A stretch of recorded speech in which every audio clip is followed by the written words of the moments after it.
Role okay.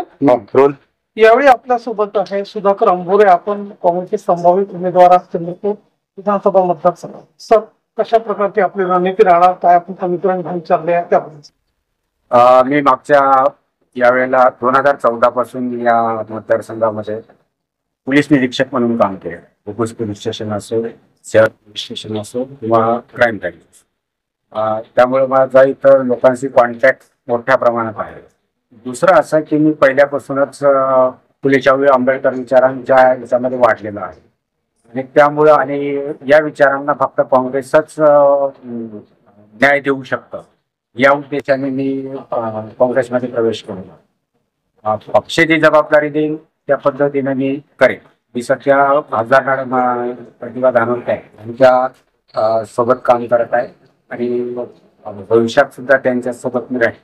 उमेदवारी देण्याचं काम हे वरिष्ठांचं आहे. त्यांनी जर माझ्यावर विश्वास टाकला तर हे करेन, किंवा जर समजा मला उमेदवारी नाही जरी मिळाली तरीही मी काँग्रेससाठी काम करेन. कशा प्रकारचे आपली जनसंपर्क सुरू आहे आणि पक्षाला बळकटी देण्यासाठी आपले काय प्रयत्न आहे त्याबद्दल? मी म्हणजे शहरामधले आणि ग्रामीणमधले या मतदारसंघामधले जेवढे सामाजिक संघटन आहे, त्याच्यानंतर जेवढे आजीमाजी नगरसेवक आहेत यांच्या कॉन्टॅक्टमध्ये आहेत, यांच्याशी संपर्क करणं सुरू आहे आणि सगळ्यांकडून मला अनुकूल प्रतिसाद मिळेल.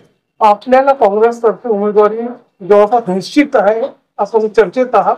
कशा प्रकारच्या विकासाचं विजन राहणार त्याबद्दल? उमेदवारी जर मिळाली तर माझा विजन हे राहणार आहे की बेरोजगारी, त्यानंतर शिक्षण, आरोग्य आणि शहरामधल्या ज्या ड्रेनेजच्या समस्या आहेत किंवा पूर आणि जो अर्ध्या शहरामध्ये पाणी घुसतं या समस्यांवर काम करण्यासाठी मोठी संधी या शहरामध्ये मिळेल आणि ते मी करेन.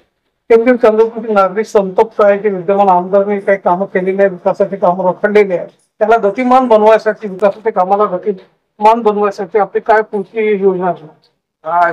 सरकार जर गव्हर्नमेंट जर चेंज झालं तर नक्की त्याच्यामध्ये सुद्धा येथील जे उमेदवार आहे, नागरिक आहे, बंधू आहे, त्यांना आता काय एक मेसेज राहणार? सगळ्यांनी यावेळेला बदल घडवणं आवश्यक आहे आणि काँग्रेस सरकार आल्याशिवाय या शहराचा विकास नाही असं मला वाटतं.